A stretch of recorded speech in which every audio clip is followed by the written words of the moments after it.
Hi friends, it's Mindy, and today I have a really fun book for you. It's called Dewey Do It Feeds a Friend, and it's about a friend or bunch of friends that see another friend in need, and so they do a lot of different things so that they can help. And just like I see a lot of people doing now for other people, even at Celebration, we have bins outside where we can make donations of food and items of necessity right now to help other people. And so this book kind of reminds me of what Celebration is all about. So here we go. It's called Dewey Do It Feeds a Friend. It's kind of a tongue twister for me. All right, here we go. Here's Dewey Do It. One summer day, Dewey invited his friend Marty to play ring toss in the park with his older brother Howie Do It and their friend Kenya Do It. Soon they were joined by the twins Woody Do It and Willie Do It, and Dewey's little sister Anita Do It. Marty was very fast. He darted around, catching all the rings. Up, up, up they went. Red, blue, orange, green. The Do-Its played ring toss with Marty every day that summer. But one day, Marty didn't come to play. "Where is he?" asked Dewey. "He's never been late for ring toss before." "I wonder what's keeping him," said Howie. "I'm sure he'll show up soon," said Kenya. But he never did. Dewey was worried. He hiked across the valley and climbed up the big hill to the place where Marty lived. There, he found his friend leaning against an old hollow log. "Where have you been?" Dewey asked. "Don't you like playing ring toss with us anymore?" Marty looked very sad. "Sorry, Dewey," Marty sighed. "I'm too tired to come down the hill to play." "Tired?" Dewey said. "Maybe you should take a nap." "No," Marty cried. "I don't need a nap. I need food. I haven't had anything to eat for days. I'm tired because I'm hungry." Dewey was shocked. He looked up at Marty's fruit tree. "What happened to all of your food?" "A few days ago, a cold wind came swooping out of the night sky and blew away all my fruit," Marty explained. "Everything's gone now." Marty was in trouble, but Dewey had an idea. "I know where I can find lots of food for you," Dewey yelled as he ran down the big hill. "Don't worry, I'll be back soon." Dewey ran all the way back across the valley to the park where he knew there was a fruit tree with lots of juicy apples and oranges and mangoes and melons. But no matter how hard he tried, no matter how high he jumped, Dewey Do It couldn't do it. Soon Dewey's older brother Howie came by to see if he could help. "That fruit is much too high up in the tree for us to reach," Howie said. Just then Dewey noticed a group of ants nearby doing something very strange.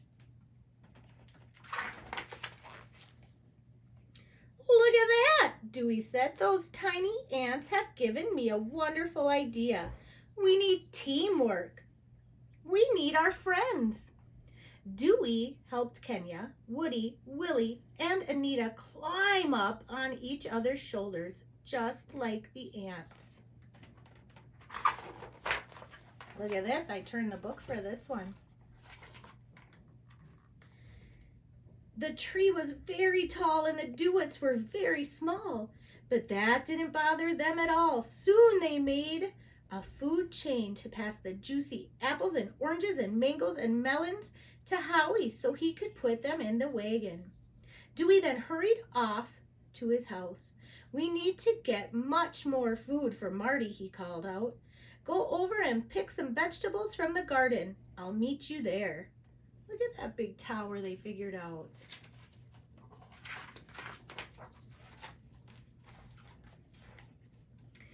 Two by two, the Do-Its loaded the zucchinis and cucumbers into the wagon. "Marty's going to love this giant carrot," said Kenya. Just as they finished, Dewey arrived with a big white box. "Okay, Do-Its, let's roll." The helpful Do-Its were ready to start their long journey. Look at, here they all are, heading up this windy hill. Slowly they pushed and pulled the heavy wagon through the jingle jingle jungle all the way up the big hill to Marty's. It was such hard work. Even the tiny ants pitched in to help. The hill was so steep that the mangoes, melons, and tomatoes kept falling off the back of the wagon. "I'm too tired to push any more," Woody said. "Let's stop," said Kenya. "I need to rest." "No," called Dewey. "We can't stop now. Marty's very weak. He's waiting for us to save him." He turned to Kenya and assured her, "You can do it, Kenya, do it."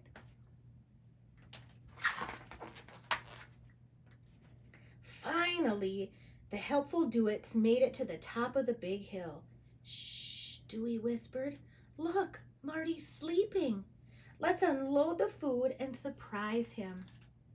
There were lots of fruits and vegetables left over, so Kenya and the twins stored them in Marty's old hollow log. "That should last him till his tree grows more fruit," they said. "Now I think it's time for a certain turtle to wake up," Dewey said. "Okay, everybody. 1, 2, 3. Surprise!"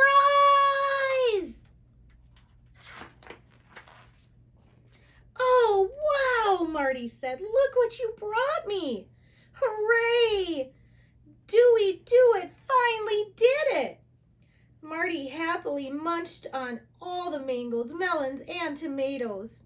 "We have one more surprise for you," Dewey said, "and I bet you'll never guess what it is." What could be in the big white box? "It's a ring toss cake!" Everyone cheered. Dewey Do It and the other helpful Do-Its couldn't wait to play ring toss again, but for now, they were all just happy to gather around and have a big slice of ring toss cake and party with Marty. The end.